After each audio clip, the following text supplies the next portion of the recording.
மதிமுகம் நேயர்களுக்கு வணக்கம். இது நேர்முகம். இன்றைய நேர்காணலில் சிறப்பு விருந்தினராக நம்மோடு மூத்த பத்திரிகையாளர் தாமோதரன் பிரகாஷ் அவர்கள் இணைந்திருக்கிறார். பேசலாம். எந்த ஒரு கட்சியுமே தாவேக்காவை கூட கூட்டணி வைக்கிறதுக்காக முன் வரலையே, அதுக்கு காரணம் என்ன? அவருக்கு அந்த அழுத்தத்தை பாஜக தான் கொடுத்ததுன்னு சொல்ற அளவுக்கு வீரங்கள். அவர் படையூரை விட்டு வெளியில வர மாட்டாரு. திகார்ல போய் குளிர்லயும் வெயிலையும் உட்கார்ந்தாருன்னா விஜய் ஹீரோ என்ன ஆவார்? இன்னைக்கு எடப்பாடி எல்லாரும் சேர்ந்து விஜய செம்மடி அடிச்சுக்கிட்டு இருக்காங்க.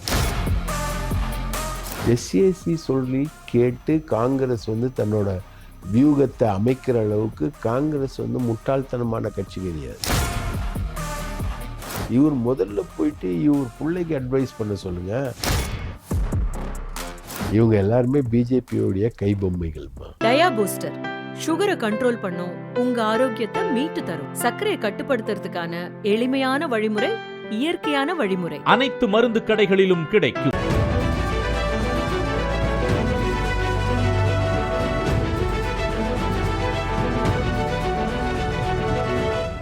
நேர்முகம் நிகழ்ச்சியில சந்தித்ததுல ரொம்ப மகிழ்ச்சி சார். கூட்டணி பேச்சுவார்த்தை இப்போ தமிழக அரசியல் களத்துல ரொம்ப பரபரப்பா பேசப்பட்டு வருது. என்டிஏ கூட்டணி ஓரளவுக்கு உறுதியாகிடுச்சு. யார் யாரு அப்படிங்கறதும் தெரிஞ்சிடுச்சு. 8 பேர் என்டிஏ கூட்டணிலையும் உறுதியாகி இருக்காங்க. ஆனா 23ஆம் தேதி எங்க கூட கூட்டணிக்கு வரப்போறாங்க, யாரெல்லாம் வரப்போறாங்க அப்படிங்கறத நாங்க உங்களுக்கு தெரியப்படுத்துவோம் அப்படின்னு சொல்லிட்டு ரொம்ப ஹைப் பேத்தின தாவேக்கா இது வரைக்கும் எந்த ஒரு கட்சிகளுமே கூட்டணிக்கு வரல. அதுக்கு பதிலா நாங்க தனியா நின்று மாஸ் காட்டுவோம் அப்படிங்கிற மாதிரியான ஒரு நரேஷனை தாவேக்காவுமே எடுத்து வச்சிருக்காங்க. இதை எப்படி பாக்குறீங்க? தாவேக்கா தனியா மாஸ் காட்டுறதுக்கான தகுதி இருக்குதா அவங்களுக்கு அப்படின்னு கேட்டீங்கன்னா இருக்கு. அவங்க எல்லா கட்சியிலேருந்தும் ஓட்டுக்களை பிரிக்கிறாங்க. நாட் ஓன்லி டிஎம்கே, ஏடிஎம்கேலேருந்தும் பிரிக்கிறாங்க, விடுதலை சிறுத்தைகள்லேருந்து பிரிக்கிறாங்க, பாமகலேருந்து பிரிக்கிறாங்க. எல்லா செக்ஷனையும் உடைச்சி உடைச்சி உடைச்சி இது வரைக்கும் தமிழ்நாட்டில் எலெக்ஷனில் இருந்த ஒரு ஃபிகர் இருக்குல்ல, அந்த ஃபிகரை அப்படியே ஒட்டைக்கிறாங்க. அதாவது ஒரு கண்ணாடி கூட்டுக்குள்ளே ஒரு கல்லை எரிஞ்சா அந்த கல் எங்கே உடைக்கும், எப்படி உடைக்கும், ஏதா உடைக்கும்னு சொல்ல முடியாது. அந்த மாதிரி அவங்க எல்லாருடைய வாக்குகளையும் சிதைக்கிறதுக்கான திட்டமிடல் ஒரு ஃபோர்ஸ் அவங்கக்கிட்ட இருக்கு. அது விஜய் ரசிகர்கள்னு ஒரு ஃபோர்ஸ். அந்த ஃபோர்ஸ்க்குள்ளே எல்லாரும் வராங்க. ஆனால் அதுக்கு ஈக்குவலாக தமிழ்நாட்டில் அஜித் ரசிகர்கள் இருக்காங்க, ரஜினி ரசிகர்கள் இருக்காங்க, நிறைய பேர் இருக்காங்க. நிறைய நடிகர்களுக்கு சிவகார்த்திகேயன் வச்சிருக்காங்க. ஆமாம், அந்த மாதிரி ரசிகர்கள் இருக்காங்க. ஸோ இந்த ரசிகர்கள் எந்த கட்சி ஓட்டை உடைப்பாங்கன்னு தெரியாது.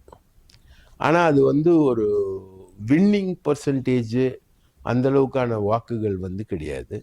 ஆனால் ஒரு இம்பேக்ட் ஏற்படுத்துகிற அளவுக்கான வாக்குகள், ரைட்டுங்களா? சில பாம்புகளோட விஷம் கொல்லாது, ஆனால் அதே சமயம் ஒரு கை காலை முறிக்க வைக்கும், காலை இழுக்க வைக்கும். அந்த மாதிரி ஒரு விஷங்கள்லாம் இருக்குது. லைட் அண்ட் மீடியம் அந்த மாதிரி ஒரு விஷம்தான் தாவேக்கா. விஷப்பாம்பு அப்படின்னு சொல்றீங்களா? விஷப்பாம்பு இல்ல, விஷங்களோ கூட வார்த்தை கம்பேரிசன் தான். விஷப்பாம்புலாம் நான் சொல்ல வரல. They are good force. ஒரு மாற்றத்தை விரும்புறாங்க, ஒரு நல்லது நடக்கணும்னு நினைக்கிறாங்க. அந்த மாதிரி ஒரு ஆஸ்பெக்ட் இருக்கக்கூடிய ஒரு டீம் தான்.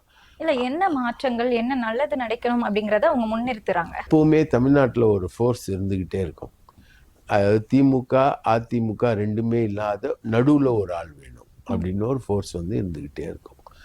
அது பார்த்தீங்கன்னா சில இடங்களில் அவங்க பிஜேபியாக இருப்பாங்க, சில இடங்களில் அவங்க காங்கிரஸாக இருப்பாங்க, சில இடங்களில் ஏதாவது ஒரு புது வடிவம். சீமான் ரெண்டுமே இல்லாத மாதிரி ஒரு வடிவம் அப்படின்ற மாதிரி சீமான் அந்த மாதிரி ஒரு வடிவமாக இருப்பாங்க. அது மாதிரி இருக்கக்கூடிய வடிவங்களில் ஒன்று தான் தாவேக்கா. இப்போ தாவேக்கா அப்படிங்கிறது நீங்க சொல்ற மாதிரி எல்லா கட்சிகளையும் ஸ்பாயில் பண்ணுது அப்படின்னா அது திமுக அப்படிங்கிறது கட்சிக்கு நிகரான பலமான ஒரு கட்சியா வளர்ந்து வருதா, இல்ல வளர்ந்துருச்சா? இது வரைக்கும் ஒரு கவுன்சிலர் தேர்தலில் கூட போட்டி போடலையே. எப்படி வளர்ந்து வருதா, வளர்ந்துருச்சான்லாம் எப்படி? இப்போ நீங்க எல்லா கட்சிகளையும் இருந்து ஸ்பாயில் பண்றாங்க, எல்லா கட்சிகளையும் சிதறடிக்கிறாங்க அப்படிங்கறத நீங்க சொல்றீங்க அப்படின்னா அப்ப அது வளர்ந்து வந்துருச்சு அப்படிங்கிறது தானே அர்த்தம்? இல்ல, அது ஒரு கேல்குலேஷன், சமூக கேல்குலேஷன். இப்போ ஒரு சயின்டிஃபிக் தியரி மாதிரி, மேத்தமெட்டிக்கல் தியரி மாதிரி அதுக்கு வரக்கூடிய கும்பல், அதில் இன்வால்வ் ஆகக்கூடிய நபர்கள், ஒவ்வொரு ஊர்லேருந்தும் வரக்கூடிய விஷயங்கள், இவங்க எல்லாத்தையும் வச்சு சிசில் பண்ணி பார்க்கும்போது அப்படி தோணுது. அது it may be real or lie. ஒரு ஜேர்னலிசம்ன்றது வந்து it is an art of verification. உங்களை பார்க்கும்போது நீங்கள் வந்து சாக்லேட் கலர் ட்ரெஸ் போட்டிருக்கீங்கன்னா, நான் இங்கேருந்து பார்க்கும்போது சாக்லேட் கலர் ட்ரெஸ் மாதிரி தெரியும். பக்கத்தில் வந்து பார்க்கும்போது அது இட் மே பி பிளாக்கிஷ் ப்ரௌனாக இருக்கலாம். அப்போ நான் பக்கத்தில் வந்து பார்க்கும்போது தான் சொல்ல முடியும். ஸோ இங்கேருந்து பார்க்கும்போது அப்படி தெரியுது. கிட்ட இன்னும் எலெக்ஷன் ரிசல்ட்ஸ் வரும்போது தான் தெரியும். இது வரைக்கும் எந்த எலெக்ஷன்லையும் அவங்கள வந்து அவங்க ப்ரூவ் பண்ண கட்சி அல்ல. ஆனா அவங்களுக்கு வந்து 40% தாண்டி வாக்குகள் இருக்கிறதா சிடிஆர் நிர்மல்குமார் அவர் சொல்லியிருக்கிறாரு. அது அவங்க சொல்ல வேண்டியதுதான்.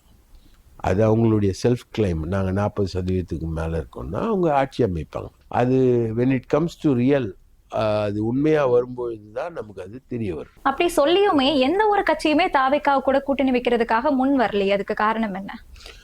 அது வந்து தாவேக்காவை வந்து எல்லாரும் வந்து தங்களுக்கு தேவையான ஒரு பொருளாக யூஸ் பண்ண ட்ரை பண்ணுறாங்க.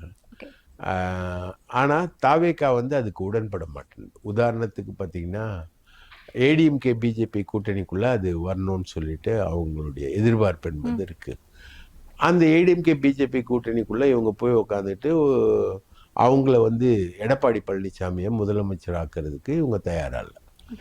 அதே மாதிரி சீமான் கூட்டணிக்குள்ள வந்து உட்காந்துக்கிட்டு சீமானை வந்து முதலமைச்சர் ஆகிறது. இப்போ சீமான் வந்து அவங்க தனியா தான் நிப்பேன் அப்படிங்கிறது தானே அவங்களோட நிலைப்பாடா இருக்கு. முதல்ல அவரு இவங்களோட ட்ரை பண்ணார்ல, கூட்டணி ட்ரை பண்ணார். அதுக்குள்ள அவங்க போல, பிஜேபி கூட்டணிக்குள்ள இவங்க போல. ஸோ இவங்கள வந்து யூஸ் பண்ண பார்க்குறாங்க. அதை வந்து அவங்க அவாய்டிங் இட், அந்த மாதிரி தான் அவாய்ட் பண்ணிட்டு இருக்காங்க. உதாரணத்துக்கு இப்போ டிடிவி தினகரன் தாவேக்காவோட கூட்டணி அமைப்போம், தாவேக்காவோட கூட்டணி அமைக்கிறதுல என்ன தவறு அப்படின்ற மாதிரி அவர் ஒரு ஆப்ஷன் வே பண்ணார். அதே மாதிரி ஓபிஎஸ் வந்து ஆப்ஷன் வே பண்ணிட்டு இருக்காரு. இப்போ ரீசெண்டாக வந்து பாமக, பாட்டாளி மக்கள் கட்சி. எந்த பாமகவை சொல்றீங்க? ராமதாஸ் பாமக, பாமக ரா, பாமக ரா, பாமக ஆ, பாமக ரா வந்து இவங்களோட பேசிக்கிட்டு இருக்காங்க. இல்ல, டிடிவி தினகரன் அவர்களையுமே நீங்க சொல்லியிருந்தீங்க, தினகரன் கிட்ட செங்கோட்டையன் ஒரு வாரத்துக்கு முன்னாடியுமே கெஞ்சிருந்ததா தினகரனே ஒரு பேட்டியில சொல்லியிருந்தாங்க. ஆனாலுமே அவர் வந்து என்டிஏ கூட்டணிக்குள்ள தானே போய் சேர்ந்திருக்காரு. அது அவரு வந்து ஜெயில் புள்ளி, அவர் மேல கேஸ் அதிகமா இருக்கு. தலவாய் சுந்தரத்துக்கு நண்பர் அவரு. தலவாய் சுந்தரம் கூப்பிட்டு உட்கார வச்சு இங்க சேர்த்துட்டாரு. அவர் மேல கேஸ் இருக்கு, அதனால அவர் இங்கே வந்திருக்காரு. அதே மாதிரி ஓபிஎஸும் வரமாட்டார். ஓபிஎஸ் பையன் மேலே 47 கேஸ் இருக்குது. அதில் ஒரு கேஸ் வந்து ஃப்ளைட்டில் பணத்தை எடுத்துன்னு போயிட்டு லோட் பண்ணி மால்தீவ்ஸ்க்கு போன இன்டர்போல் கேஸ். அந்த மாதிரி கேஸ் இருக்கிறவங்கெல்லாம் இப்போது அக்யூஸ்டுங்கெல்லாம் வந்து டெய்லி போலீஸ் ஸ்டேஷனில் கையெழுத்து போட்டு தானே தீரணும். அன்புமணி மேலே கேஸ் இருக்குது. அன்புமணியும் பிஜேபி கூட்டணி விட்டு போக முடியாது. கேஸ் இருக்கிறவங்க கதையெல்லாம் வேற, அரசியல் கேஸ் இல்லாதவங்க கதை என்பது வேற. இல்ல, இப்போ விஜய் மேலேயுமே கேஸ் இருக்கு, சிபிஐ வழக்கு இருக்கு இல்லையா? அது லேட்டர் ஸ்டேஜில் இப்போ வந்த கேஸ் ஸ்டில் அண்டர் என்கொயரி, அது முடியல. இப்போ டிடிவி தினகரன் மேல போட்ட கேஸ் வந்து 91-96 போட்ட கேஸ், அதுவுமே இன்னும் முடியலையே. அது இன்னும் முடியல. அதே மாதிரி ரெட்டைலைக்கு லஞ்சம் கொடுத்த வழக்கு, அதுவும் இன்னும் முடியல. ஏன்னா அது நிறைய வழக்குகள் வந்து இருக்கு. சசிகலா மேல அவங்க ஜெயிலை விட்டு வெளியில் போன ஒரு கேஸ் இருக்குது, அது இன்னும் முடியல. அது இல்லாமல் இன்னும் பல கேஸ்கள் இருக்குது. இப்போ கூட ஒரு ப்ராப்பர்ட்டிஸ் எல்லாம் சில இதெல்லாம் அட்டாச் பண்ணாங்க. ரூபாய் நோட்டு மாற்றும் போது 500 ரூபாய், 1000 ரூபாய் நோட்டு செல்லாதப்போ அவங்க அதை மாற்ற முயற்சிக்கும் போது அது ஒரு வழக்கு இருக்குது. ஸோ இவங்க எல்லாருமே வந்து அரசியலில் கேஸ் அதிகமாக இருக்கிறவங்க தான். எடப்பாடி பழனிசாமியுடைய மகன் மேலேயும் கேஸ் இருக்குது, அவரும் அதுக்குள்ளேருந்து போக முடியாது. ஸோ இவங்கெல்லாம் வந்து பிஜேபி ஃபோல்டுக்குள்ளேருந்து போகவே முடியாது. காரணம் வந்து அவங்க மேலே இருக்கக்கூடிய கேசஸ். நீங்க சொன்ன மாதிரியே தான் செங்கோட்டையன் அவர்களுமே ஒரு பேட்டி கொடுத்திருந்தாரு. அமித்ஷா அவர்கள் அழுத்தம் கொடுத்ததுனாலதான் டிடிவி தினகரன் வந்து என்டிஏ கூட்டணிக்குள்ள போயிட்டாரு அப்படின்னு சொல்லிக்கிட்டு.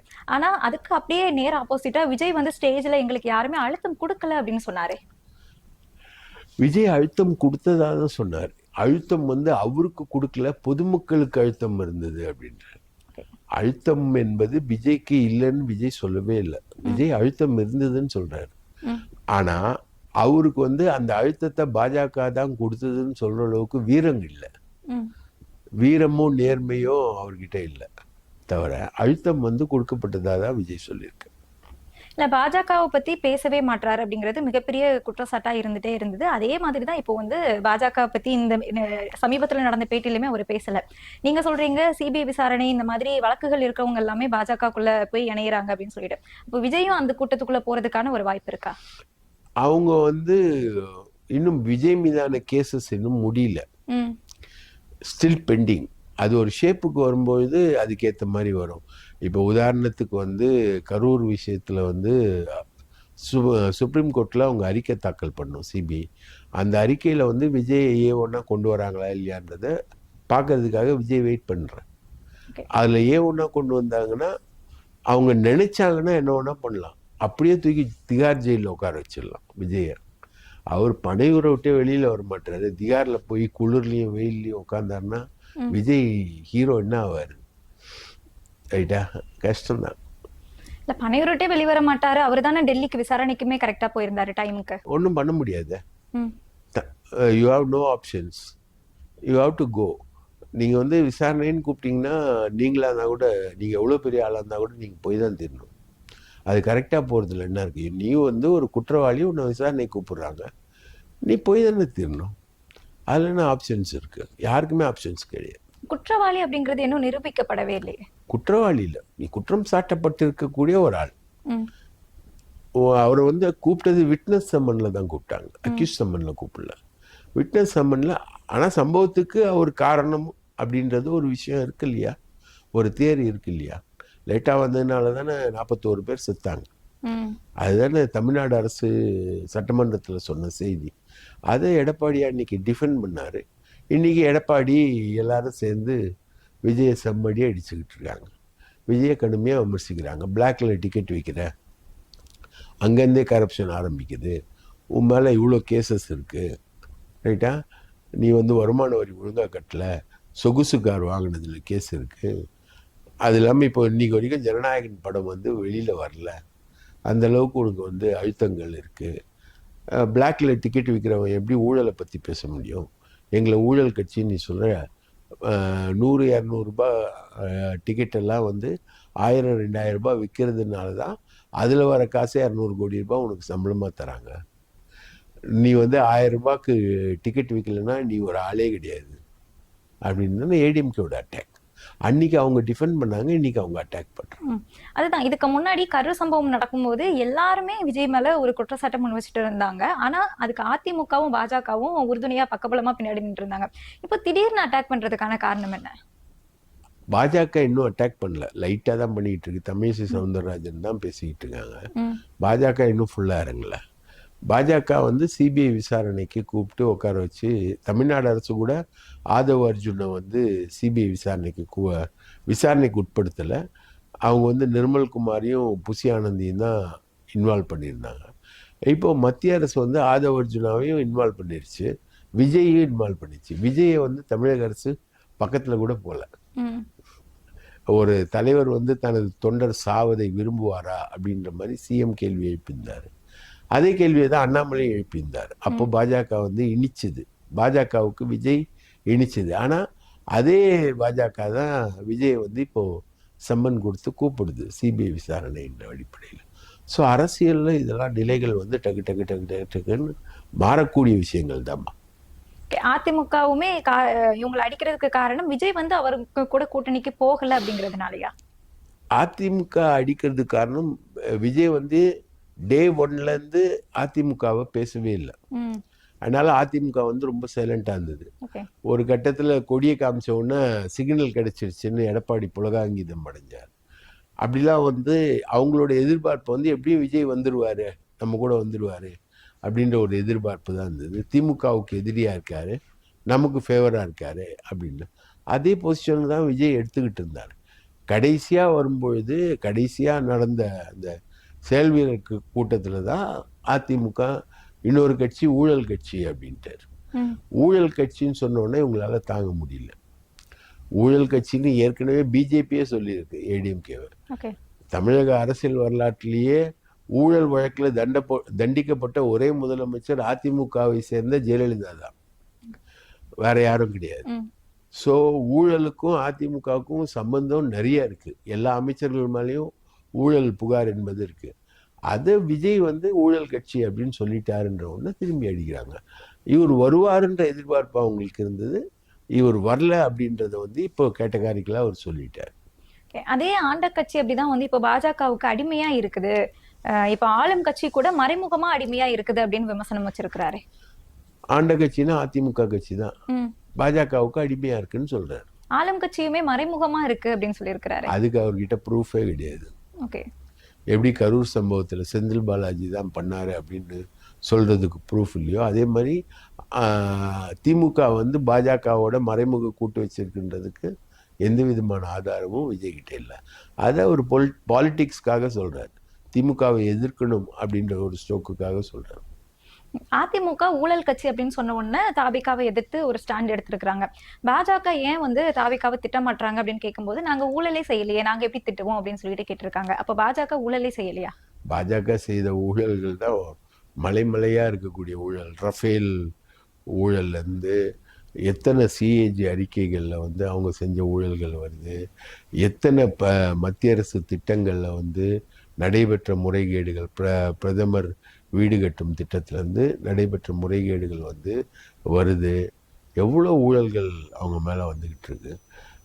பல ஊழல்வாதிகள் வந்து முதலமைச்சர்களாக தொடர்றதுக்கு காரணமே வந்து பாஜக தான்.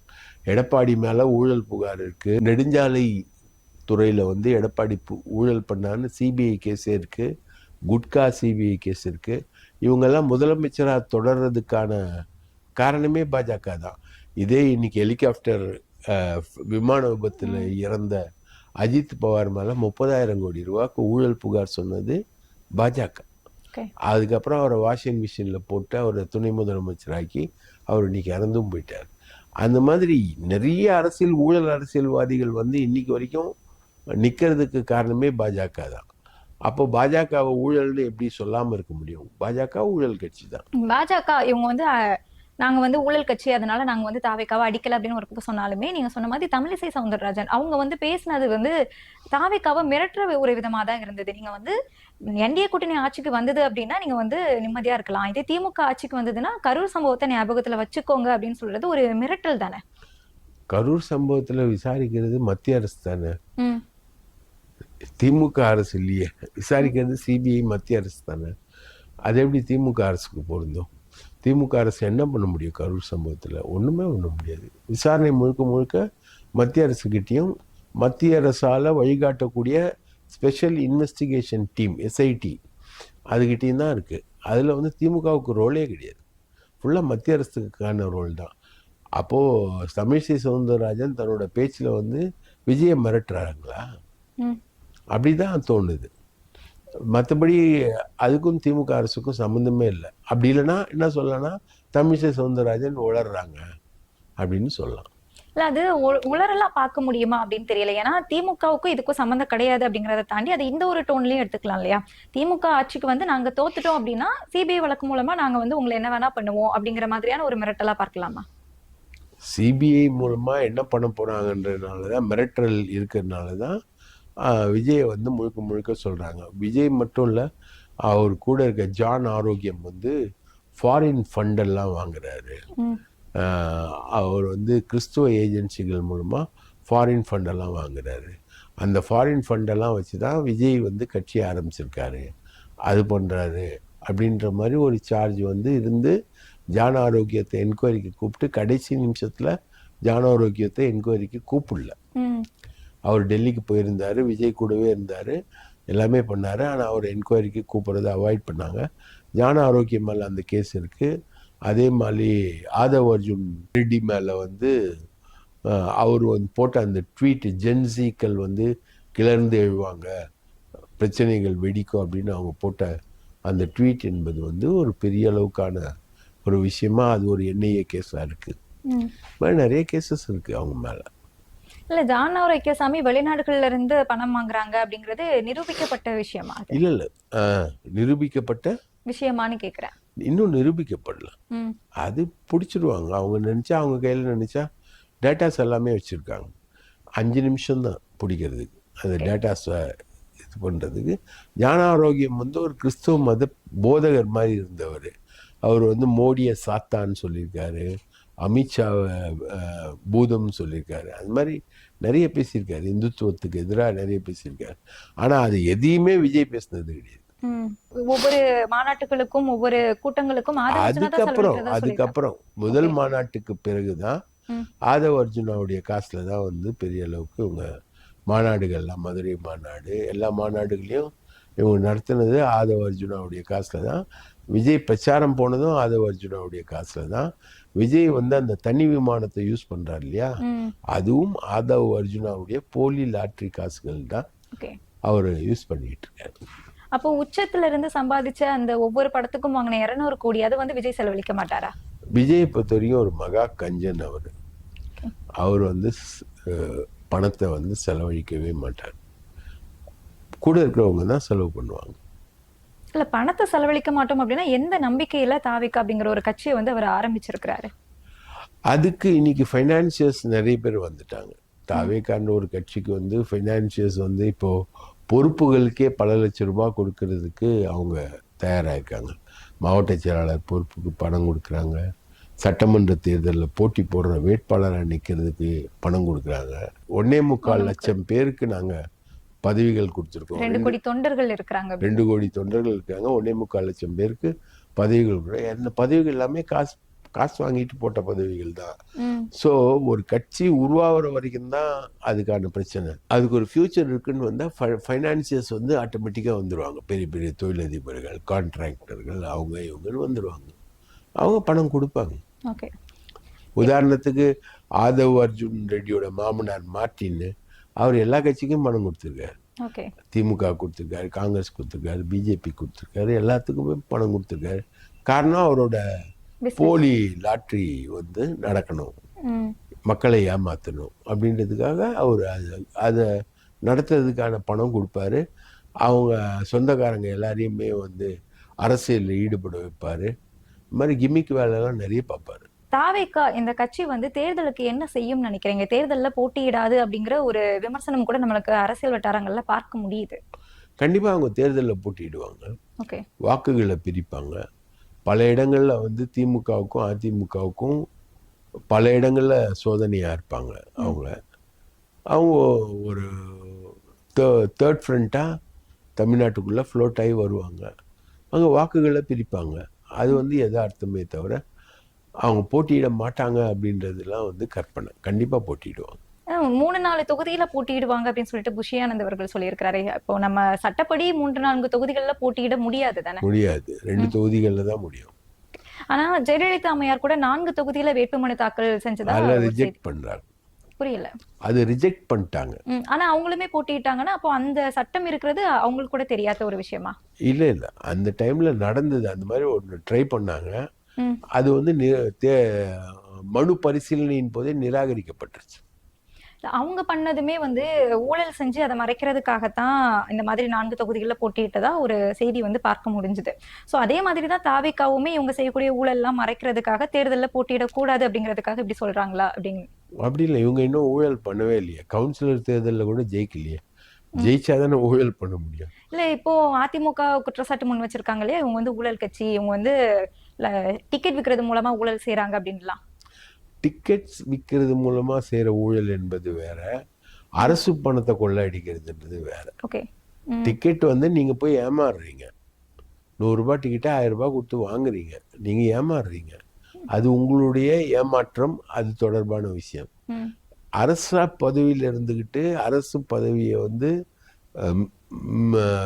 உபயோகப்படுத்தி ஊழல் பண்றதுன்றது வேற. இது வேற, அது வேற. தாவேகா இந்த கட்சியை வந்து அழிக்கிறதுக்கு வேற யாருமே வேணாம், கூடயே இருக்கிற ஆதவ் அர்ஜுனாவே போதும் அப்படின்னு சொல்றாங்களே. ஆதவ் அர்ஜுனாவை ஏன் அப்படி சொல்றாங்க நீங்க பாக்குறீங்க? ஆதவ் அர்ஜுனா வந்து பேசிக்கலி நல்ல கேரக்டர் கிடையாது. ஃபர்ஸ்ட் ஸ்டாலினோட நெருக்கமா ஃபர்ஸ்ட் ஃபேமிலியோட சைக்கிள் ஓட்டுற அளவுக்கு இருந்தார். அங்கே ஒரு எம்பி சீட் கேட்குறாரு, கிடைக்கலன்னொன்னே விடுதலை சிறுத்தைகளுக்கு வராங்க. விடுதலை சிறுத்தைகளோட குணாம்சம் எப்படின்னா, திருமாவளவன் வந்து கலைஞர் மாதிரி யாரை வேணா இழுத்து போட்டுப்பார், பெரிய கான்ட்ரவர்சியை வந்து கிரியேட் பண்ணுவார். அவரை சுற்றி நிறைய கான்ட்ரவர்சிகள் வந்து உருவாகிட்டே இருக்கும். ஸ்டாலின் வந்து அப்படி கிடையாது. ஸ்டாலின் சைலண்ட்டாக இருப்பார், பேச வேண்டிய நேரத்துக்கு மட்டும்தான் பேசுவார். இவர் வந்து யாரை வேணா உள்ள தூக்கி போட்டுப்பார். இவர்கிட்ட வராரு ஆதவ் அர்ஜுன் ரெட்டி வந்து, இவர் வந்து வந்த உடனே அவன் காசு செலவு பண்ண உடனே அவனை வந்து துணை பொதுச் செயலாளர் ஆக்குறாரு. திரும்ப துணை பொதுச் செயலாளர் ஆக்கணுன்னா அவன் வந்து வகைத்தொகை இல்லாமல் பேச ஆரம்பிச்சிடறான். வகைத்தொகை இல்லாமல் பேசும்போது திமுகவுக்கு நெருடலை உருவாக்குறான். விடுதலை சிறுத்தைகள் கட்சி வந்து அதிமுகவோட போகிறது தான் சிறந்தது அப்படின்னு பேசுகிறான் அவன். அப்படி பேசும்போது தான் பழனிசாமி நல்லவர்னு பேசுகிறான் ஆதவ் அர்ஜுன் ரெட்டி. அப்போ தான் வந்து அவர் விகடன் புத்தக வெளியீட்டு விழாவுக்கு இவன் கூப்பிட்டும் கலந்துக்காமல் தவிர்க்கிறாரு. தொடர்ந்து அவன் பேசக்கூடிய விஷயங்கள் திமுகவுக்கு எதிரான விஷயங்களாக இருக்கிறதுனால அவரை கட்சியை விட்டு எடுக்கிறாங்க. அவன் நேராக அதிமுகவுக்கு போகிறான். அதிமுகவுக்கு போயிட்டு அங்கே பதவி கேட்குறான். அங்கே வந்து இப்போ எடப்பாடி பழனிசாமி என்ன சொல்கிறாரு, நீ நேரடியாக வந்தால் சரியாக வராது, நீ ஒரு அமைப்பை உருவாக்கிட்டு அது மூலமாக வா அப்படின்றார். அவர் உஷாராக இவனை அவாய்ட் பண்ணுறாரு. அதுக்கப்புறம் இவன் நேராக விஜய்கிட்ட போகிறான். விஜய்கிட்ட போய் காசு செலவு பண்ணிவிட்டு அங்கே ஒரு போஸ்டிங் வாங்கிட்டு நிற்கிறான். அவன் பேசுறதுக்கு முன்னாடி யோசித்து பேசுகிறதே கிடையாது. எல்லாத்தையும் வாய்க்கு வந்தது மாதிரி அவன் பேசுகிறான் எல்லாரையும். இப்போ திருமாவளவன் கூட வந்து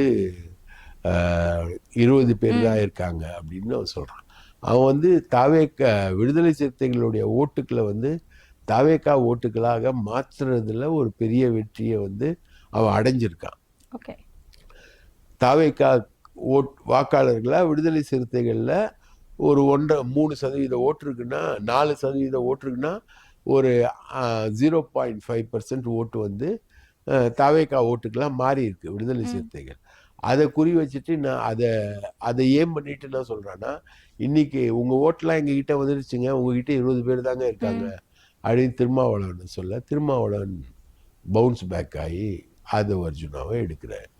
அப்போது அதுலேருந்து வந்து பார்த்திங்கன்னா ஒரு தகுதி இல்லாத ஒரு நபர் தகுதி இல்லாத விஷயங்களை பேசுகிறார் அப்படின்னும் போது ஒரு நெருடல் வரும் இல்லையா, அந்த நெருடலுக்கு சொந்தக்காரன் தான் ஆதவ் அர்ஜுன் ரெட்டி. அதே மாதிரி நிறைய பேசிட்டே இருக்கிறாங்க, சீமானுமே வந்து நிறைய பேசிட்டே இருக்கிறாங்க. பேசுறவங்க எல்லாருமே வந்துட்டு பயந்து போனவங்க, தைரியமா இருக்கிறவங்க வந்து வாய் பேசவே மாட்டாங்க, அதனாலதான் விஜய் வந்து பேசவே மாட்டாரு அப்படின்னு சொல்லியிருக்கிறாரு.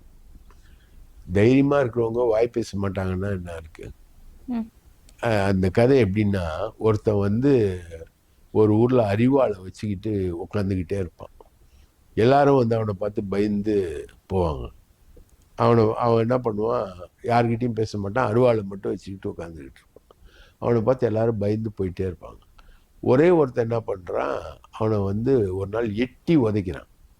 பார்த்தா அவனுக்கு 2 கால் இல்லை. அந்த மாதிரி பேசாதவங்க எல்லாருமே வந்து அறிவாளிகளும் கிடையாது. பேசி பேசி வளர்ந்த இயக்கம் தான் வந்து திமுக, திராவிட இயக்கம், ரைட்டுங்களா? அந்த காலத்தில் வந்து 4 வர்ணம் 4 ஜாதி அப்படின்னு சொன்ன பிராமணர்களையும் வைதீக மதத்தையும் எதிர்த்து சர்ச்சை நடத்திய தர்க்க சாஸ்திரத்து பிரகாரம் தர்க்கம் நடத்தியது சமண மதம். நம்ம எல்லாருமே ஆரம்பத்தில் சமணர்களாக தான் இருந்திருக்கோம். நம்ம வந்து வைதிக மதத்தை தர்க்கம் மூலமாகவே டிஃபீட் பண்ணியிருக்கோம், பல இடங்களில் டிஃபீட் பண்ணியிருக்கோம். அவங்க வந்து பல ட்ரிக்கை ஃபாலோ பண்ணி, பெண்கள் உட்பட பல ட்ரிக்கை ஃபாலோ பண்ணி தான் வந்து நம்ம மதத்துக்குள்ளேருந்து நம்ம கும்பிட்ற முருகன், நம்ம கும்பிட்ற விஷ்ணு, நம்ம கும்பிட்ற திருமால், இதெல்லாம் ஏற்றுக்கிட்டு அதுக்கப்புறம் வரும்போது தான் இந்த 4 வர்ணங்களுடைய இந்து மதத்தை ஏற்றிருக்கோம். ஸோ பேசுறது என்பது அந்த காலத்திலிருந்து தமிழ் மரபில் இருக்கக்கூடிய ஒரு விஷயம். பேசுவதன் மூலமாகத்தான் பல உண்மைகளை வெளிக்கொண்டு வர முடியும். பேசாமல் இருக்கிறதுனால தான், பேசாமல் இருக்கிறவங்கெல்லாம் அறிவாளி, பேசுகிறவங்கெல்லாம் முட்டாளுன்னா அப்போ அண்ணா முட்டாளா, பெரியார் முட்டாளா? தமிழகத்தில் பேசி பேசியே தமிழ் வளர்த்து கொள்கைகளை சொன்னவங்க எல்லாம் முட்டாளா? யாரை முட்டாள்னு சொல்கிறாங்க? பேசிட்டே இருக்கும்போதே வந்து இன்னொரு பக்கம் பார்த்தோம் அப்படின்னா இந்த காங்கிரஸ் கூட்டணி அப்படிங்கிறது வந்து மிகப்பெரிய சர்ச்சையா போயிட்டு இருக்கு. இப்போ எஸ்ஏசி, அதாவது விஜயோட தந்தை அவர்களுமே காங்கிரஸ்க்கு ஒரு மிகப்பெரிய அட்வைஸுமே கொடுத்திருக்கிறாரு. என்னன்னா, தாவேகா உங்களுக்கு பவர் தரேன் அப்படின்னு சொல்றாங்க, இந்த வாய்ப்பை நீங்க பயன்படுத்திக்கோங்க அப்படின்னு சொல்லியிருக்கிறாரு. இந்த வாய்ப்பை காங்கிரஸ் பயன்படுத்துமா? சிரிப்பு வருது எனக்கு. எஸ்ஏசியை பற்றி சொல்லணும்னா, அவர் வந்து மிகப்பெரிய அறிவாளி. கலைஞரோடையே இருந்தவர் அவர். கலைஞரை வந்து அவரும் விஜயகாந்தும் வந்து கலைஞரை பயன்படுத்தி கலைஞர் சொன்ன படங்களை எடுத்து, அதில் ஒரு படம் தான் செந்தூரப்பூவே. அதில் வந்து இவரை வந்து விஜய் வந்து கதாநாயகனாக்கி கொண்டு வரார். அவரை வந்து தன்னை எப்படி டிஸ்கிரைப் பண்ணிப்பார்னா, தனிப்பட்ட முறையில், நான் வந்து அண்ணாதுரை, நீ வந்து எம்ஜிஆர், விஜய் வந்து எம்ஜிஆர், இவர் வந்து அண்ணாதுரை. அண்ணாதுரையும் எம்ஜிஆரும் ஒரே வீட்டில் இருந்தால் எப்படி இருக்கும், அப்பம் புள்ளியாக இருந்தால் எப்படி இருக்கும், அதுதான் நம்ம ரெண்டு பேரும் வளர்கிறோம், தமிழ்நாட்டு அரசியலை மாற்றுறோம். இதுதான் அவருடைய கான்செப்ட். எஸ்ஏசி சொல்லி கேட்டு காங்கிரஸ் வந்து தன்னோட வியூகத்தை அமைக்கிற அளவுக்கு காங்கிரஸ் வந்து முட்டாள்தனமான கட்சி கிடையாது. காங்கிரஸ் வந்து ஒரு இந்தியாவுக்கு சுதந்திரம் வாங்கி கொடுத்த கட்சி. இத்தனை ஆண்டுகளாக, ஒரு நூற்றாண்டு காலமாக இந்தியாவில் நிலை நின்ற கட்சி. இன்னைக்கும் அகில இந்திய அளவில் பாஜகவுக்கு மாற்றா அனைத்து மாநிலங்கள்லயும் இருக்கக்கூடிய ஒரே கட்சி இது காங்கிரஸ். கன்னியாகுமரியிலிருந்து காஷ்மீர் வரைக்கும் இருக்கக்கூடிய கட்சி. அந்த கட்சி வந்து இந்த லோக்கல் அண்ணாதுரையோட அட்வைஸை கேட்குதுன்னா, அதுக்கு வந்து பவருக்கு வர்றதுக்கு, தமிழ்நாட்டில் வர்றதுக்கு வந்து இவர் உதவுறாரு அப்படின்றத வந்து காங்கிரஸ் கேட்டுக்கணும் அப்படின்னு இந்த அண்ணாதுரை அட்வைஸ் பண்றாருன்னா, இவர் முதல்ல போயிட்டு இவர் பிள்ளைக்கு அட்வைஸ் பண்ண சொல்லுங்க, பாஜகவை கடுமையா எதிர்க்க சொல்லுங்க, பாஜகவுடைய இந்துத்துவத்தை கடுமையா எதிர்க்க சொல்லுங்க, தன்னை நிரூபிக்க சொல்லுங்க. அப்ப காங்கிரஸ் ஆட்டோமேட்டிக்கா இவர் பக்கம் வரப்போகுது. இவர் இன்னைக்கு வரைக்கும் பிஜேபியை எதிர்க்கவே மாட்டேன்றாரு. பாஜகவோட அதிமுக இருக்கு, அடிமையா இருக்கு. பாஜகவோட மறைமுகமா இருக்கு திமுக. நீ எப்படி இருக்க? நீ எதுக்கு சிபிஐ விசாரணை கேட்டு வாங்கின? கரூர் கேஸ்ல ஏன் சிபிஐ விசாரணை கேட்டு வாங்கின? சிபிஐ விசாரணை என்பது பாஜக விசாரணை தானே, அதே நீ கேட்டு வாங்கின. அப்போ உனக்கும் பாஜகவுக்கும் என்ன லிங்க் இருக்கு? அவர் சந்தேகம் இருந்துகிட்டே தானே இருக்கு. நீ பாஜக உருவாக்குன ஒரு பி டீம்ன்ற ஒரு சந்தேகமும் இருக்கு. பாஜக வந்து இஸ்லாமியர்கள் கிறிஸ்தவர்கள் ஓட்டுகளை வந்து திமுகவுக்கு போகாம தடுக்கிறதுக்காக ஓவைசி அந்த நாட்கள்ல நார்த்தில் செய்கிற மாதிரி ஓவைசியோட ரோலை ப்ளே பண்ணக்கூடிய ஒரு ஆளா நீ இருக்கன்றது தானே எல்லாருக்கும் இருக்கக்கூடிய சந்தேகம். அதெல்லாம் நீ கிளியர் பண்ணு. அப்புறம் நீ வந்து பாஜகவை கூப்பிடு. முதல்ல நீ ஒரு பொண்ணாவு, அதுக்கப்புறம் வயசுக்கு வா, அதுக்கப்புறம் கல்யாணத்துக்கு மாப்பிள்ளை பாரு. அதுக்கு முன்னாடி ஒண்ணுமே இல்லாம பொண்ணையே காட்டாம மாப்பிள்ளையை கூப்பிட்டுக்கிட்டு இருந்தா என்ன அர்த்தம்? என்ன சொல்றாரு எஸ்ஏசி? அவர் சொல்ற காலகட்டங்கள்லாம் முடிஞ்சு போச்சு. இன்னைக்கு இருக்கிற காலகட்டத்துக்கெல்லாம் ஒரு அட்வைஸ் பண்ண முடியாது. ஆனா காங்கிரஸை சேர்ந்தவங்களும் தாவேகாவுக்கு ஆதரவா பேசிக்கிட்டே தானே இருக்கிறாங்க. அது உண்மை. காங்கிரஸை சேர்ந்தவங்க பேசிக்கிட்டு இருக்காங்க. காங்கிரஸ்க்கு வந்து தாவேகா பக்கம் போனோன்ற ஒரு இன்க்ளினேஷன் இருக்கு. ராகுல் காந்தியே 2 முறை பண்ணிட்டார் அந்த வேலையை. ஒரு தடவை கரூர்ல செத்தவங்களுக்காக ஆறுதல் தெரிவித்தார். 2வது ஜனநாயகன் வந்து வெளியிடப்படாமல் இருக்கிறதுக்கு சென்சார் போர்டை வந்து பாஜக தவறா பயன்படுத்துதுன்னு அவரே ஸ்டேட்மெண்ட் கொடுத்திருக்காரு. அதுக்கு இவர் நன்றி கூட சொல்லியா? திமுகவும் தான் 2 விஷயத்திலயுமே ஸ்டேட்மெண்ட் கொடுத்திருந்தாங்க. அப்ப திமுகவும் வர ஆசைப்படுறாங்க அப்படின்னு எடுத்துக்கலாமா? அப்படி எடுத்துக்க முடியாது. காங்கிரஸ் வந்து அந்த மாதிரி கொடுத்திருந்தாங்க, வேற எந்த கட்சியும் கொடுக்கல. சிபிஎம் இருக்கு, சிபிஐ இருக்கு, மதிமுக இருக்கு, விடுதலை சிறுத்தைகள் இருக்கு, யாருமே கொடுக்கல. விடுதலை சிறுத்தைகள்ல லைட்டா சொல்லியிருந்தாரு நம்ம திருமாவளவன், அதுல ஜனநாயகனுக்கு ஆதரவா லைட்டா பேசியிருந்தாரு. ஸோ காங்கிரஸ்க்கு அந்த இன்க்ளினேஷன் இருக்கு, அதெல்லாம் இல்லைன்னுலாம் சொல்லலை. ஆனா என்ன ஆபத்துன்னா, ஸ்டாலின் வந்து கலைஞர் மாதிரி இல்லை. கலைஞர் வந்து இந்த மாதிரி ஒரு சுச்சுவேஷன் தான் ஒரு 4 அறிக்கையை விட்டு ஒரு விவாதத்தை உருவாக்கி ஒரு ஒரு நக்கீரல ஒரு 4 கவர் ஸ்டோரி போடுற அளவுக்கு கொண்டு வந்திருப்பார். பேசி வம்பு ஒழிச்சிருப்பார். ஸ்டாலின் வந்து அது மாதிரி எதுவுமே இல்லை. இன்னைக்கு கனிமொழி போய் ராகுலை மீட் பண்றாங்க. ஓகே. அதுக்குள்ள பேசிப்பாங்க. ஏற்கனவே வந்து மாப்பிள்ளை போய் ராகுலையும் சோனியாவையும் கார்கே எல்லாரையும் போய் பார்த்துட்டு வந்துட்டாரு அவங்க ஃபேமிலியிலேருந்து, இந்த கிரைசிஸ்க்காக தான். ஸோ அவங்களுக்குள்ள சார்ட் அவுட் பண்ண தான் ட்ரை பண்ணுறாங்க. அதை மீறி எஸ்ஏசி சொல்கிற மாதிரி பவருக்காக விஜய் பக்கம் போய் காங்கிரஸ் நிற்கும்னா அதை விட கேவலமான ஒரு விஷயம் எதுவுமே இருக்காது. அப்படி நின்றுச்சுன்னா ஸ்டாலின் கவலைப்படவே மாட்டார். போயிட்டு வாண்டுவார், போயிட்டு வா, அவங்களோடய போய் நீ நல்லா உறுதியாக பவரை வாங்கிட்டு வா அப்படின்னு அனுப்பிச்சு விட்டுருவார். இவர் தனியாக கூட்டணியை பிளான் பண்ணிடுவார். இல்லை, அப்போ காங்கிரஸோட வாக்குகள் அது வந்து முக்கியம் இல்லையா திமுக கூட்டணியில்? காங்கிரஸோட வாக்குகள்ன்றது வந்து எந்த அளவுக்கு முக்கியம்னு எனக்கு தெரியல. நான் இதில் வந்து மதுரை தளபதி இருக்கார், அவர் கட்சி தான் 4000 ஓட்டு 2000 ஓட்டு 3000 ஓட்டு தான் போகும், அவ்வளோதான் காங்கிரஸுக்கு இருந்தால் வாக்குகள் என்பது. அது கன்னியாகுமரியை தவிர வேற எந்த ஊர்லேயும் காங்கிரஸ் கிடையாது, கன்னியாகுமரியில் மட்டும்தான் இருக்கு. ஏன்னா அது ஒரு கேரளாவோட இது மண்டைக்காடு கலவரத்தோட தொடர்புடைய ஊர் அது. அங்கே வந்து பிஜேபியும் ஸ்ட்ராங்கு, காங்கிரஸும் ஸ்ட்ராங்கு, ஏடிஎம்கே வீக்கு, டிஎம்கேவும் வீக்கு, ரைட்டுங்களா? அது வந்து அதுதான் கலைஞர் சொல்வார், நெல்லை நமது எல்லை, குமரி எப்பொழுதும் தொல்லை அப்படின்வார். குமரியோடைய மென்டாலிட்டி வந்து தமிழ்நாட்டோட மற்ற மென்டாலிட்டியோட சேர்க்கவே முடியாது. அவங்க அந்த மக்களோட மென்டாலிட்டியே வேற. அதனால குமரியோட பாலிடிக்ஸ் மட்டும்தான் காங்கிரஸோட பாலிடிக்ஸ், வேற எதுவுமே பாலிடிக்ஸ் கிடையாது.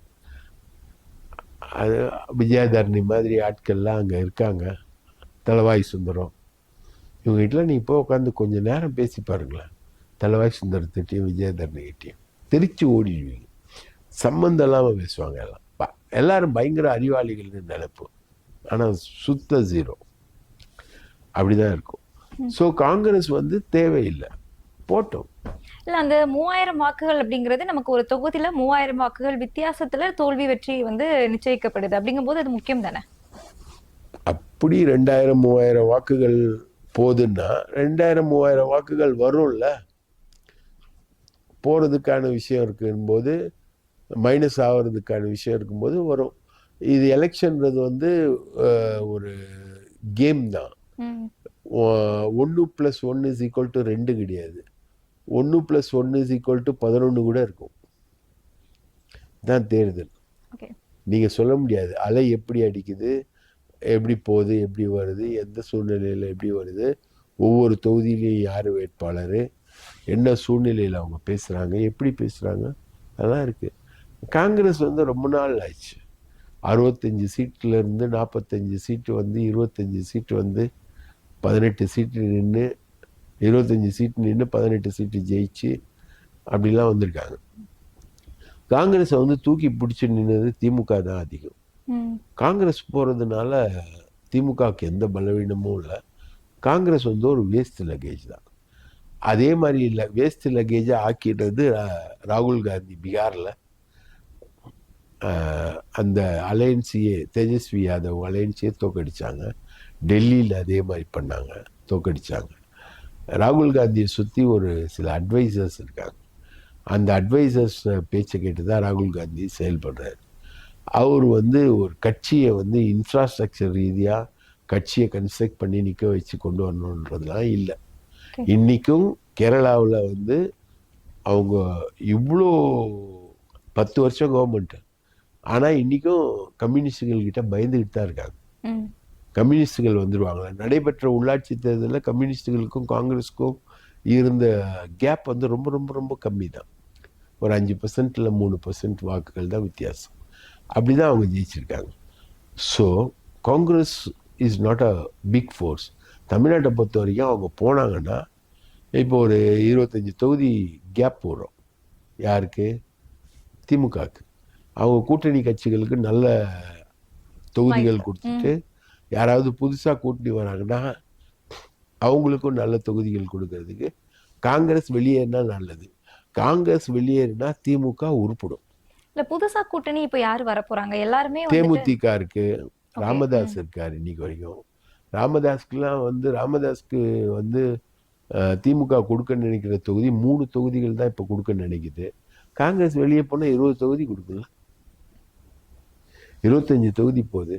அதே மாதிரி தேமுதிகக்கு வந்து அவங்க 8 தொகுதி கேட்குறாங்க, அது முடியாதுன்னு சொல்லிக்கிட்டு இருக்காங்க. அவங்க வந்தாங்கன்னா கொடுத்துருவாங்கல்ல. அது இல்லாமல் ராஜ்யசபா உறுப்பினர் பதவிகள் இருக்குது, 4 பதவி இருக்குது திமுக கிட்ட.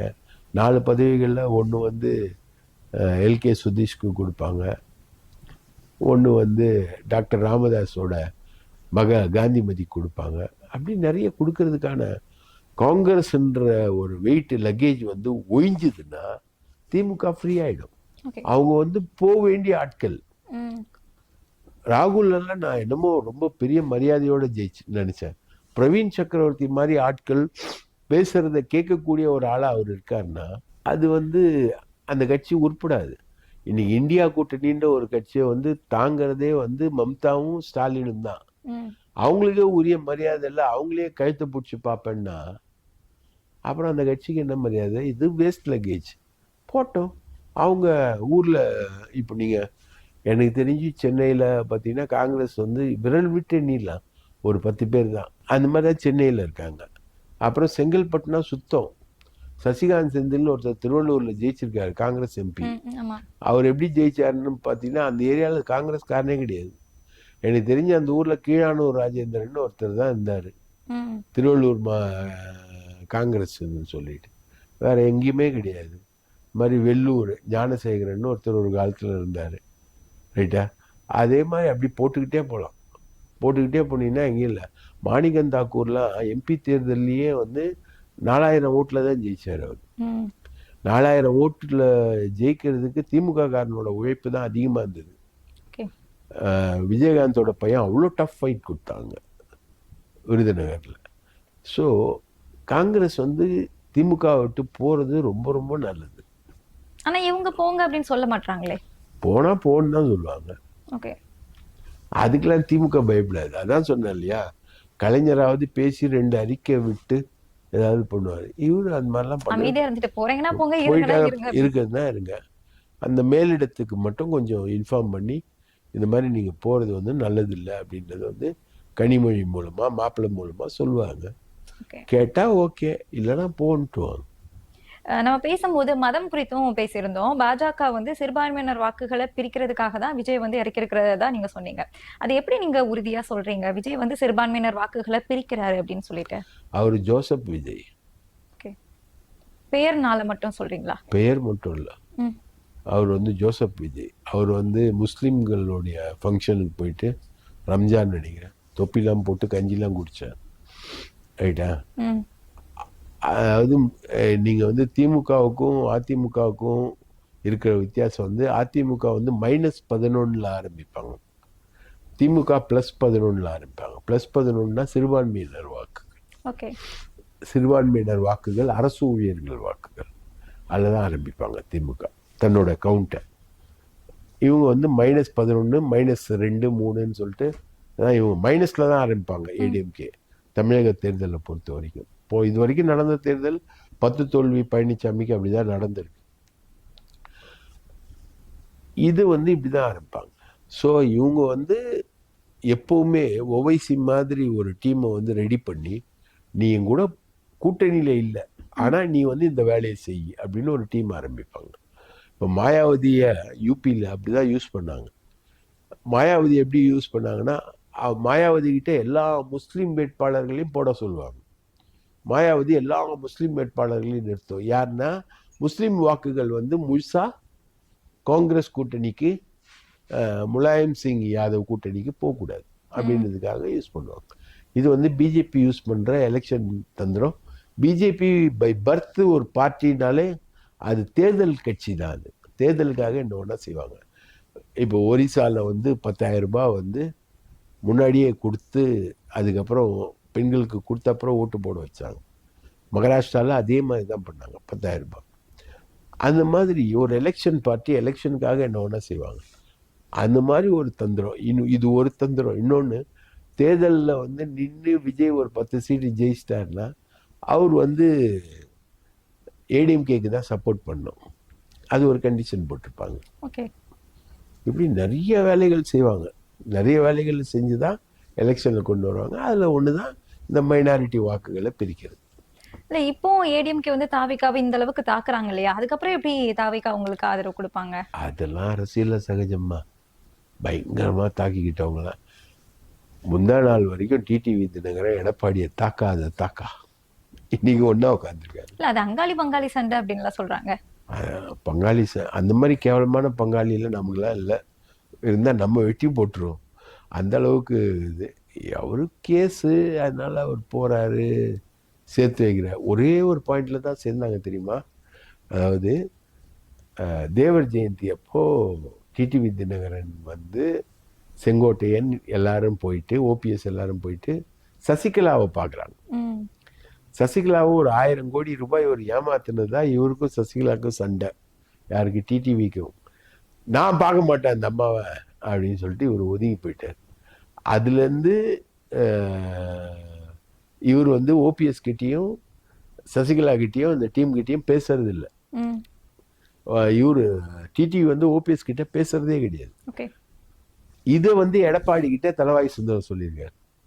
அன்னிலேருந்து டிடிவி வந்து பேசுறது இல்லை சசிகலா கிட்டேயும் ஓபிஎஸ் கிட்டேயும் அப்படின்னு சொன்னதுனால தான் இவர் வந்து ரீஅலைனேட் ஆகி பிஜேபி கொண்டு வரும்போது இவர் ஏத்துக்கிறார். யாரு? எடப்பாடி. ரைட்டா? இவங்களுக்குள்ள இருக்கக்கூடிய பங்காளி சண்டையோடைய நேச்சர். ஸோ இப்படிலாம் சண்டை போட்டவங்கெல்லாம் மாறி வரும்போது இனி வந்து எதிர்காலத்தில் வந்து விஜய் வந்து பிஜேபி பக்கம் ஆதரவு தெரிவிக்க மாட்டாருன்னோ, அதுதான் ராகுல் காந்திக்கு இருக்கக்கூடிய கொஸ்டினும் அதான். இன்னைக்கு பிஜேபி எதிர்ப்புன்னு சொல்லிட்டு காங்கிரஸை கூப்பிடுறாங்க தாவேகா. நாளைக்கு வந்து இதே தாவேகா பிஜேபி பக்கம் போவாதுன்றதுக்கு யாராவது கேரண்டி கொடுக்க முடியுமா அப்படின்றதான் காங்கிரஸ்ல இருக்கக்கூடிய கேள்வி. இல்ல அவங்க கொள்கை அப்படின்னு ஆரம்பிக்கும் போதே கொள்கை எதிரி பாஜக அப்படின்னு தானே வச்சிருக்காங்க. அந்த ஒரு விஷயம் போதாதா? நீ சொல்லுமா. எனக்கு நான் நிறைய பேரை கேட்டேன், கொள்கைனா அரசியல்னா அரசியல் எதிரி திமுக, கொள்கை எதிரி பாஜக. கொள்கைனா அரசியல். இப்போ கொள்கை வந்து இந்துத்துவம், பாஜகவுடைய அரசியல் வந்து இந்துத்துவம், கம்யூனிஸ்டுகளோட கொள்கை வந்து கம்யூனிசம், பொது உடைமை. அவங்களுடைய கொள்கையும் பொது உடைமை தானே, அரசியலும் பொது உடைமை தானே.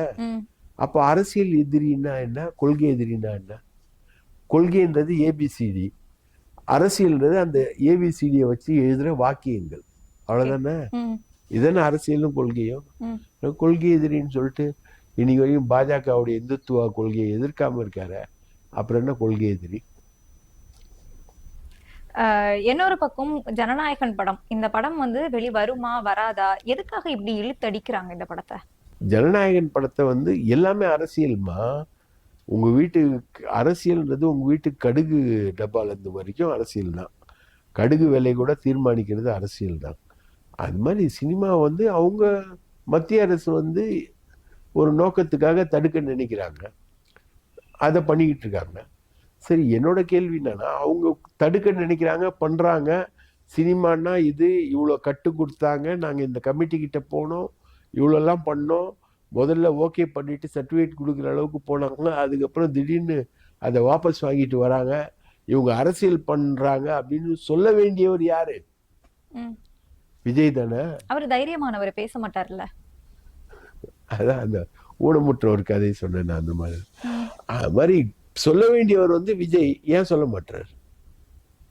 அப்போ ஜனநாயகன்ல என்ன நடக்குது, அரசியல் நடக்குது, நீ எப்படி சொல்வ? நான் சொல்றேன் அரசியல் இல்லை. அதை விட மோசமான படம் பராசக்தி, இந்திய எதிர்ப்பு, மத்திய அரசு எதிர்ப்பு வந்துச்சா இல்லையா? ஆனா மத்திய அரசுனா அது காங்கிரஸ் தானே எதிர்த்தது. இந்திய யாருக்கு பொதுவானது? இந்திய நிராகரிக்க சொல்லுங்க பிஜேபிய. காங்கிரஸோட அப்பட்டமான அதே கொள்கையை கடைபிடிக்கிற கட்சி தான் பிஜேபி ஹிந்தி விஷயத்துல.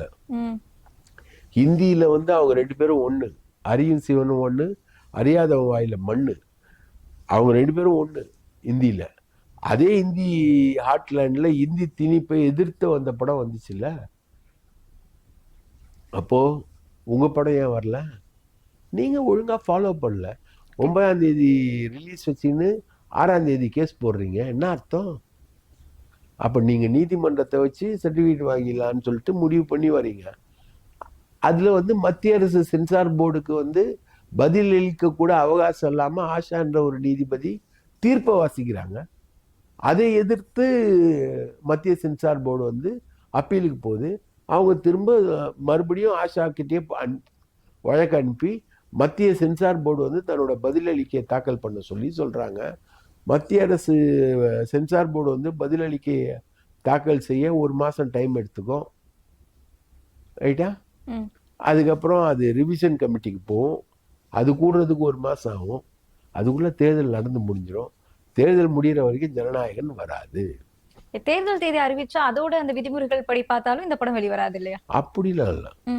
தேர்தல் விதிமுறைகளுக்கும் ஜனநாயகனுக்கும் படத்துக்கும் சம்பந்தமே கிடையாது. அதுல இருக்கக்கூடிய ஒரு சில டைலாக்ஸ் எல்லாம் மியூட் பண்ணப்படும். அதெல்லாம் பண்ணும். அதெல்லாம் சென்சார் போர்டு பார்த்துக்க வேண்டியது. அப்படி அந்த டைலாக்ஸ் எல்லாம் போயிடுச்சுன்னா படமே இல்லையே. அது என்னமா ஒரு படம், பகவந்த் கேசரின்னு ஒரு படத்தோட ரீமேக்குமா. அது ஒன்றும் பெரிய அளவுக்கு டைலாக்ஸ்லாம் இல்லை. இவர் வேணா டைலாக் வச்சிருக்கலாம். அதில் நான் யானையாக்கும் பூனையாக்கும் அதுவாக்கும் இதுவாக்கும்னு சொல்லி டைலாக் வச்சிருக்கலாம். ஆனால் பகவந்த் கேசரின்ற அந்த படத்தில் ஒன்றும் பெரிய அளவுக்கான விஷயம் ஒன்று அது வச்சுக்கலாம். ஆக மொத்தம் ஜனநாயகன் வந்து எலெக்ஷன் முடிகிற வரைக்கும் வராது. ஒருவேளை இவங்க நீதிமன்றத்துக்கு போகாம முன்னாடியே ரிவைசிங் கமிட்டிக்கு போயிருந்தா இந்நேரத்துக்கு இந்த படம் இந்நேரத்துக்கு வந்திருக்கும். இந்நேரத்துக்கு வந்திருக்கும். அந்த படம் வந்திருக்கும். எப்படி பராசக்தி வந்தோ அதே மாதிரி வந்திருக்கும். இப்படி ஒரு முடிவை எடுத்தது யாரா இருக்கும்னு நினைக்கிறீங்க? ரிவைசிங் கமிட்டிக்கு போக கூடாது அப்படின்னு சொல்லிக்கிட்டு இப்படி எடுத்திருக்காங்களே. அது விஜய் தான். விஜய் கேட்காமலாம் எடுத்திருக்க மாட்டாங்க. விஜய் தான் எடுத்து தவறான முடிவு. நம்ம பேசிட்டு இருந்தோம், அதிமுகவை ஒன்றிணைக்கிறதுக்காக டிடிவி தினகரன் அவர்கள் வந்து பழசெல்லாம் மறந்துட்டு என்டிஏ கூட்டணிக்குள்ள போய் சேர்ந்திருக்கிறாரு. ஆனா அதே ஒரு விஷயத்தை தானே செங்கோட்டையனுமே சொன்னாரு, அதிமுகவை ஒன்றிணைக்கணும் அப்படின்னு சொல்லிட்டு. இப்ப அவரு வெளியே போய் தாவேக்காவில் இருக்கிறாரு. இவரோட நிலைமையை நீங்க எப்படி பாக்குறீங்க? செங்கோட்டையன் ஏன் போனார்னு டெல்லி தலைவர்கள்லாம் ரொம்ப வருத்தப்பட்டு என்கிட்ட கேட்குறாங்க அப்படின்னு டிடிவி தினகரனே சொல்லியிருக்காரு. இவங்க எல்லாருமே பிஜேபியோடைய கைபொம்மைகள்மா. செங்கோட்டையன் வந்து பெரிய அளவுக்கு இந்த புரட்சியா பண்ணாரு. அவர் எப்படி நிர்மலா சீதாராமனை சந்திச்சாரு, அமித்ஷாவை சந்திச்சாரு. எடப்பாடி கிட்ட சண்டை போடும்போது எதுக்கு நிர்மலா சீதாராமனை அமித்ஷாவை சந்திக்கணும் அவர். ஸோ எல்லாமே பிஜேபியுடைய கை பொம்மைகள் தான். அதில் டிடிவி தினகரனும் பிஜேபியுடைய கை பொம்மை தான். அப்போ கிளை மட்டும்தான் மாறி இருக்கிறாரு செங்கோட்டையன். ஆமாம், கிளை மட்டும்தான் மாறி இருக்காரு. அவரும் அங்கதான் இருப்பார். நன்றி சார், நிறைய தகவல்களை பகிர்ந்துட்டீங்க. நன்றி. வாய்ப்பளித்ததற்கு மிக்க நன்றி.